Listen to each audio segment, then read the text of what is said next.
Thank you, Program Director. Thank you very much, Kagiso Trust, for the invitation to come and share our learnings, and to the NECT for initiating that invitation. I have been with Funda Wande for 3 months, and it's been quite a journey for me because this is where I belong. I did start in the corporate sector, but I'm now at home working on issues to do with children and education. So what I'm going to share really is where we have come from as Funda Wande, what we've learned. Thank you. Yes. As well as what we would like to offer to the system as what we can contribute. Thank you. So a little bit about us. We're a nonprofit, and our role is really to test interventions, as well as to find pathways to scaling those interventions. And our vision, this picture I insisted be in the presentation because it's what inspires me every day when we walk into the office. By 2030, all children in South Africa must read for meaning and calculate with confidence by the age of 10. And this is what motivates us as a team. There's 52 of us. We come from different backgrounds, some from universities, some are ex-teachers, some of us are from corporate, some are from other NPOs, but we're joined together by this vision. And our work can be summarized in 4 broad categories. One is we develop high-quality LTSMs. We also offer pre- and in-service teacher training and support. I'll talk to these more. We also test different models. There's 3 provinces where we work, and we try and offer training support to improve foundation phase literacy and numeracy outcomes. And then we do a lot of research as an organization. We try, as we test interventions, to really see what succeeds, what works, what does not work, what can be useful to the system, and what we need to not worry about. And we advocate for those initiatives that do work to be prioritized by the system. So where we began, we are 7 years old, so maybe the youngest of all the NPOs here, I'm not sure. And we were born out of the Ellen and Jill Gray philanthropies. Though that is our parent, but we are slowly gaining our independence. And we really just wanted to see, how do you harness private funds for the public good, and especially focusing on early grade education. So we started in 2017, like I said, as a response to what we saw as a literacy crisis after the PILS results of 2016. And our initial focus was on developing materials for teachers. A lot of videos were produced to try and show teachers how they could improve their ability to teach language to young children in grade 1 to 3, sorry. And then in 2019, we started an intervention on the ground in the Eastern Cape in isiXhosa. But then we encountered COVID, and that, I think, for us, changed everything. So we trialed three interventions from 2021 to 2023. In the Eastern Cape, the focus was on using coaches as well as teaching assistants, so young people that were recruited from the YES program.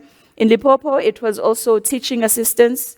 And in the Western Cape, we tried a cascade model where we were teaching subject advisors our structured pedagogy methodology, and they were then training teachers to basically support them in the classroom.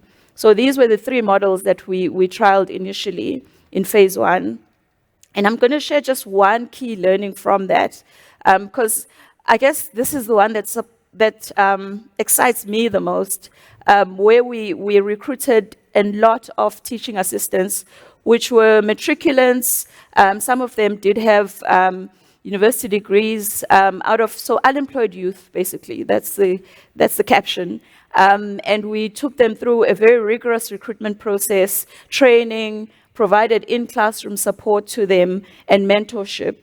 And what we found is that if you equip a young person correctly, they can actually help children in grade 1 to 3 improve learning outcomes. So I just want to maybe highlight that bottom graph that talks about grade 3s, because that was at the end of our 3-year intervention.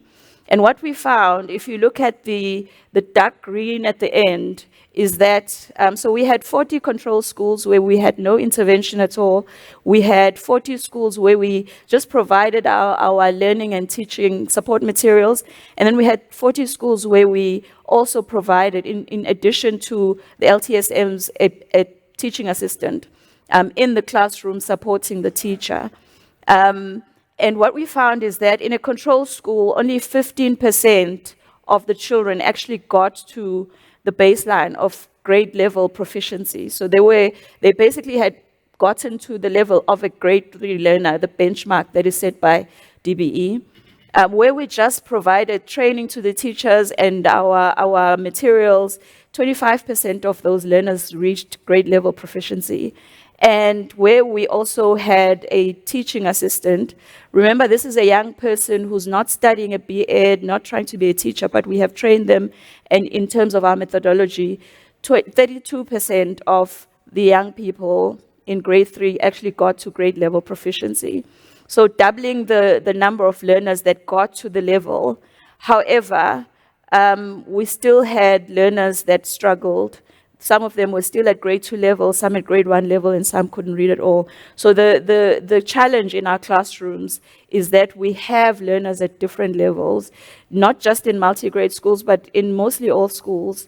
And we need to find partnerships with organizations that are good at helping those young people that are at the bottom in terms of their knowledge and skill level to also move up and get to grade level proficiency.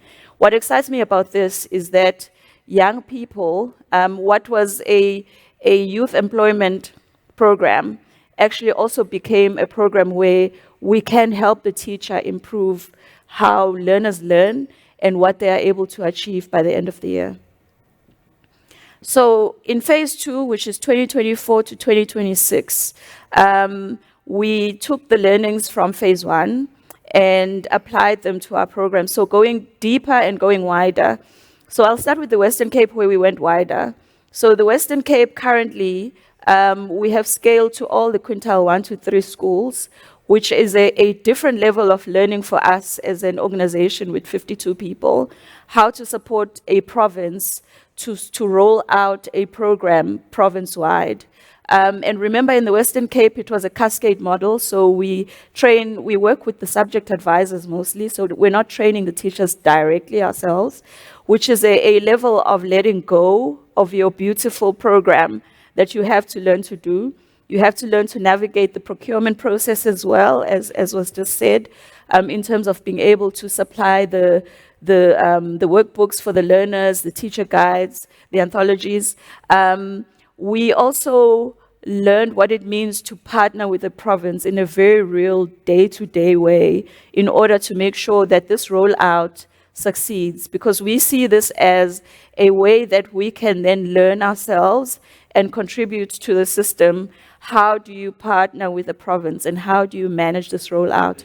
We are used to working on our interventions where we have very controlled environments, and now our program is out in the stratosphere, but we still want this to succeed because we have other provinces that we work with currently and more provinces that we could assist as well with their own reading plans. So in Limpopo, because we didn't have the PYEI, BEI program anymore, we, through our head of programs, I don't know if I can put you on the spot, Zelani,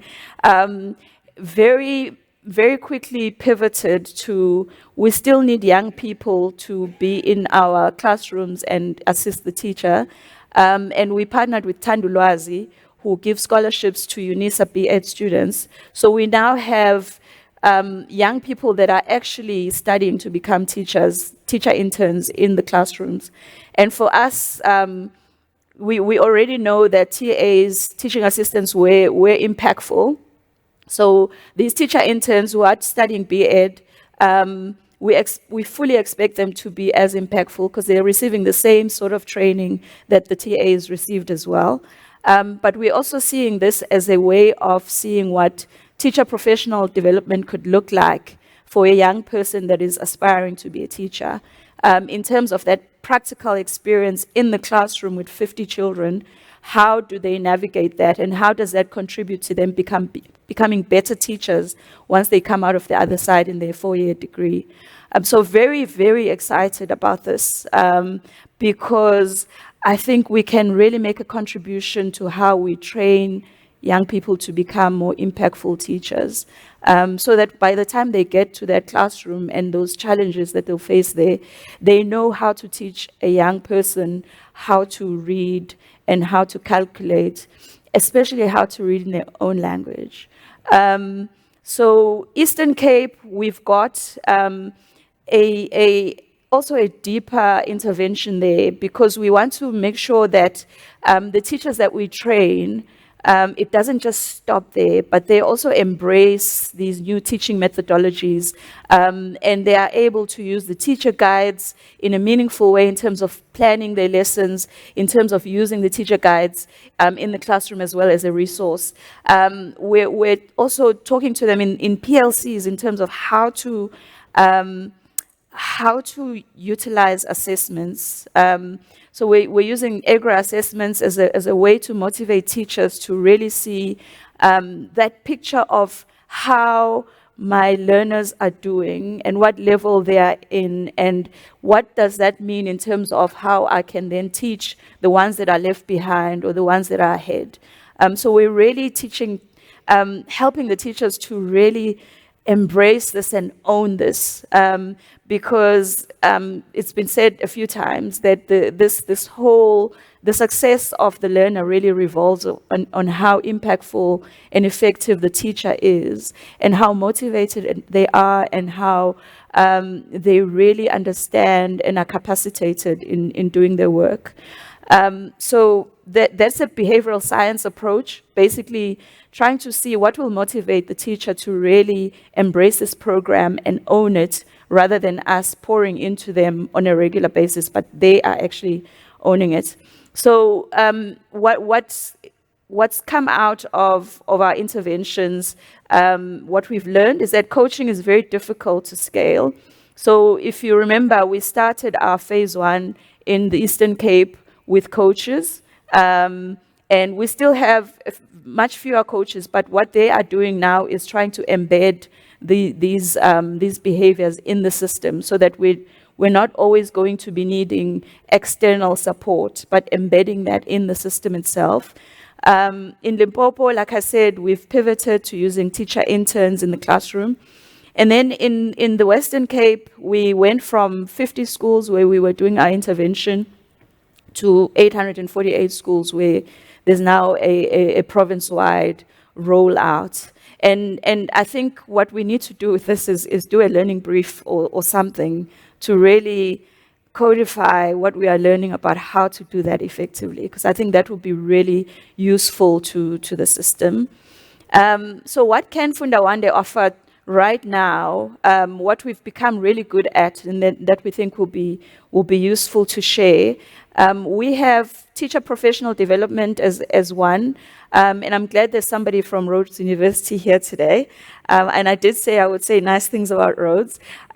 So at Rhodes University, there is an advanced certificate program in foundation phase literacy teaching.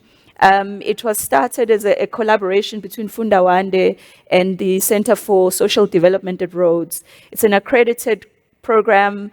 It's a 2-year program, and it's also NQF level 6. The provinces that we work with have all sent a lot of educators to this program, and they continue to. We're running it in Limpopo this year, both the first and second year cohort. More than 100 teachers are on that program.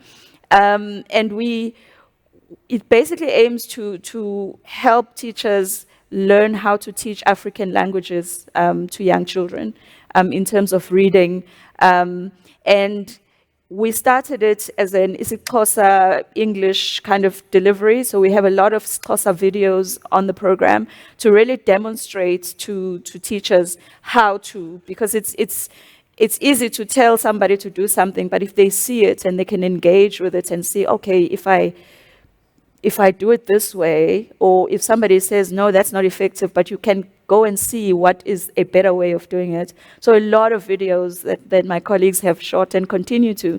So we are versioning that to Sepedi as well. As I said, we are running this program in Limpopo now as well.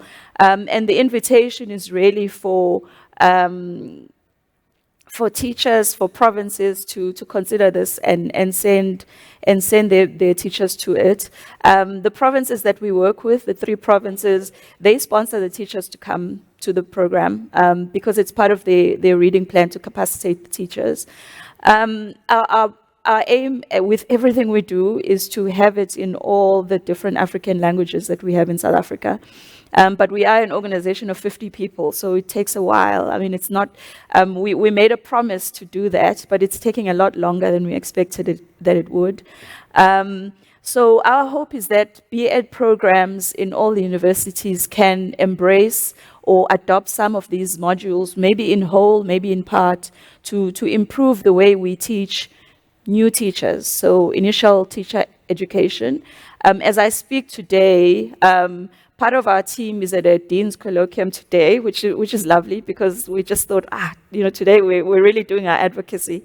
And they're talking to different department heads, educational department heads, about this program and how it has really enabled people to be able to teach literacy better in terms of African languages.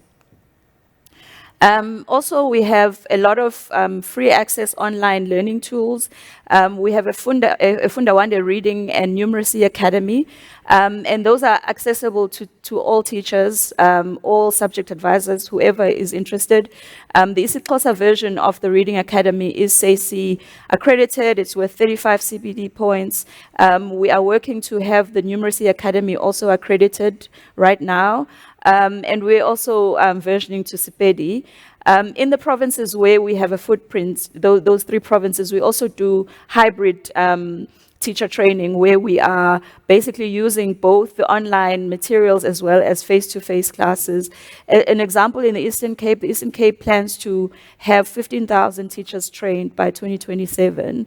And ourselves, as well as NMI, are the 2 organizations that they have entrusted with training all those teachers, which we're quite proud of because we have partnered really well with the provinces where we are operating. And then with our LTSMs as well, we are versioning to all languages. Currently, they're available in Sepedi, Xhosa, Afrikaans, and then by the end of this year, isiZulu and Sesotho as well. And we'll continue developing them in different languages. What we're also learning, given feedback from the provinces where we operate, is that we need to make sure that our workbooks are more scalable, they're more cost-effective, because we went for the Rolls-Royce version of everything, and we're now realizing that in order for things to be embraced and contribute towards what DBE is doing, we need to make sure that they are affordable. So I did apologize upfront to Dr. Khosa for bringing up pearls, because you said, so what really motivates us and drives our work is the fact that our children at those earlier grades are really struggling. We know what the pearls results, the outcome was. We all saw that last year.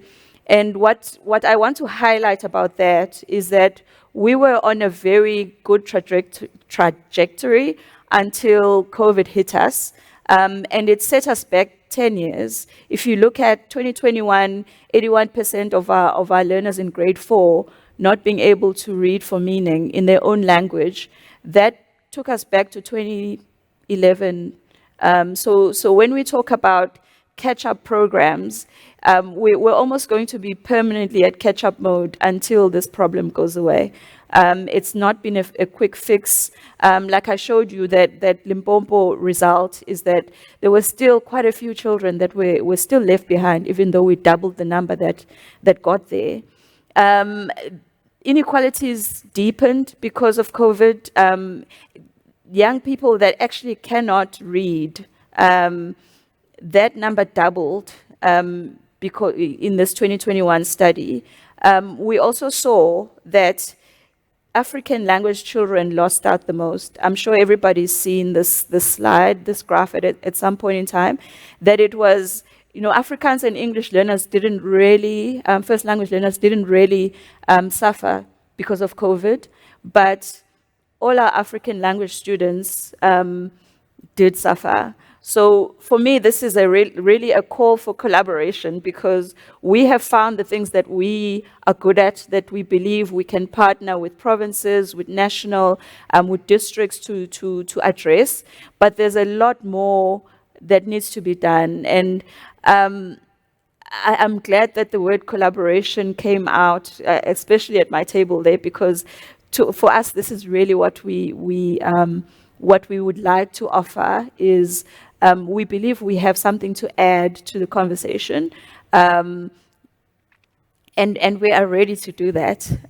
Very exciting.